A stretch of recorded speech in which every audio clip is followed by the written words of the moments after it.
సునీల్ కనుగోలు ఇచ్చిన నివేదిక ప్రకారం తెలంగాణలో కాంగ్రెస్ పార్టీ 3వ స్థానంలో ఉందన్నారు బీజేపీ నేత మహేశ్వర్ రెడ్డి. మైనార్టీలు కాంగ్రెస్కు దూరం అయితే ఆ పార్టీ పోటీలో కూడా ఉండదని స్పష్టం చేశారు. ప్రస్తుతం బీఆర్ఎస్ బీజేపీ మధ్యే ప్రధాన పోటీ ఉందని మహేశ్వర్ రెడ్డి అన్నారు.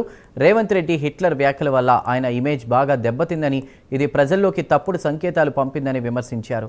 మంత్రులకు ముఖ్యమంత్రికి మధ్య పెద్ద గ్యాప్ వచ్చిందని, కర్ణాటక తరహాలో సీఎంను మార్చాలని కాంగ్రెస్ నేతలు కోరుతున్నారని ఆయన అన్నారు.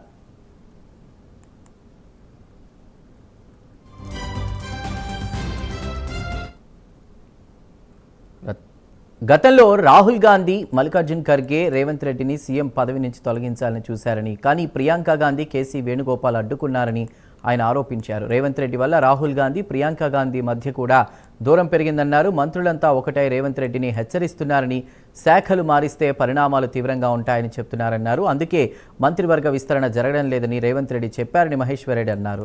సింగరేణిపై అనేక ఆరోపణలు వచ్చినా ప్రభుత్వం స్పందించడం లేదని, చర్చకు ఎందుకు రావడం లేదని ఆయన ప్రశ్నించారు.